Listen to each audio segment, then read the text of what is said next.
ইলিশ মাছ ও বেগুনের যুগলবন্দি সবারই অনেক পছন্দের।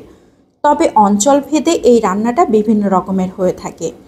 যশোর ঝিনাইদহের মানুষ বলকে বেগুন রান্না করে থাকেন, অল্প মশলায় অসাধারণ একটা তরকারি। আজকে সেই রান্নাটাই শেয়ার করছি। প্রথমে দুইটা বেগুন খুব ভালো করে ধুয়ে নিয়েছি, তারপর কেটে নিচ্ছি। বেগুনগুলো কেটে কিন্তু পানিতেই রাখতে হবে, না হলে বেগুনগুলো কালো হয়ে যাবে। এখন চুলাতে একটা রান্নার প্যান বসিয়ে 2 টেবিল চামচ সয়াবিন তেল দিয়ে দিচ্ছি। আগে থেকে লবণ হলুদ মাখানো ইলিশ মাছগুলোকে দিয়ে দিচ্ছি। ইলিশ মাছগুলোকে হালকা করে ভেজে নিতে হবে। এই রান্নাতে ইলিশ মাছটা না ভেজেও ব্যবহার করা যাবে, তবে ইলিশ মাছটা ভেজে রান্না করলে পারফেক্ট একটা টেস্ট আসবে। মাছের একটা সাইড হয়ে গিয়েছে, উল্টিয়ে অপর সাইডটাও একইভাবে ভেজে নিচ্ছি। মাছগুলোকে খুব বেশি কড়া করে ভাজবো না, হালকা করে ভেজে নিব। মাছগুলো ভাজা হয়ে গিয়েছে, এখন আমি তেল থেকে উঠিয়ে নিচ্ছি। মাছ ভাজার পরে তেলের পরিমাণটা কিন্তু অনেকটাই বেড়ে গিয়েছে। ইলিশ মাছ থেকে অনেকটাই তেল বের হয়েছে। এই তেলের মধ্যে আমি এখানে 2.5 কাপ পানি দিয়ে দিচ্ছি। লবণ দিয়ে দিচ্ছি 1 চা চামচ, হলুদ গুঁড়ো আধা চা চামচ। এখন নাড়াচাড়া করে নিচ্ছি। পেস্ট করা মশলা দিয়ে দিচ্ছি। কাঁচামরিচ পেস্ট 1.5 চা চামচ, মরিচটা বুঝে দিতে হবে যে যেমন পছন্দ করেন। পেঁয়াজ পেস্ট দিয়ে দিচ্ছি 1 টেবিল চামচ। সরিষা পেস্ট 1 চা চামচ। সরিষা পেস্টটা অবশ্যই ব্যবহার করতে হবে, তাহলে টেস্টটা পারফেক্ট আসবে। এখন ঢাকনা দিয়ে ঢেকে অপেক্ষা করছি বলক আসার জন্য। খুব সুন্দরভাবে বলক চলে এসেছে। এখন কেটে ধুয়ে রাখা বেগুনগুলোকে দিয়ে দিচ্ছি। সব বেগুনগুলোকে আমি এখানে দিয়ে দিব।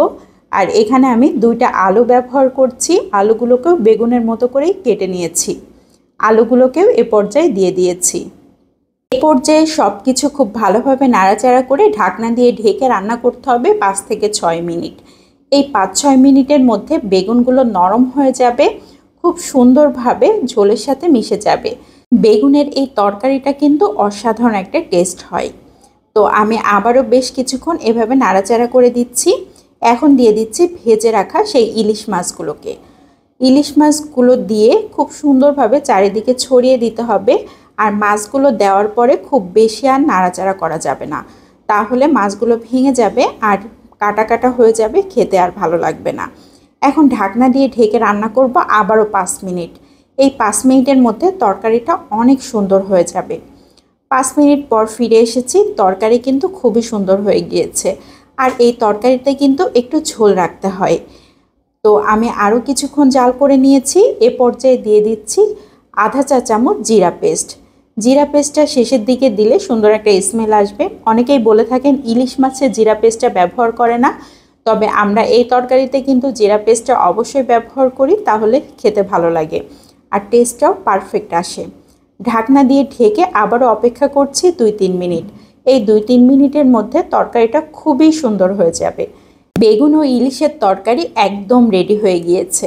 ঝোলটা যার যেমন পছন্দ সেভাবে রাখলেই হবে, তবে আমি একটু ঝোল ঝোল রাখবো। এই ঝোল দিয়ে ভাত খেতে অনেক বেশি টেস্টি হয়। তো আমার আজকের এই রেসিপিটা কেমন লাগলো সবাই লাইক ও কমেন্টের মাধ্যমে অবশ্যই জানাবেন।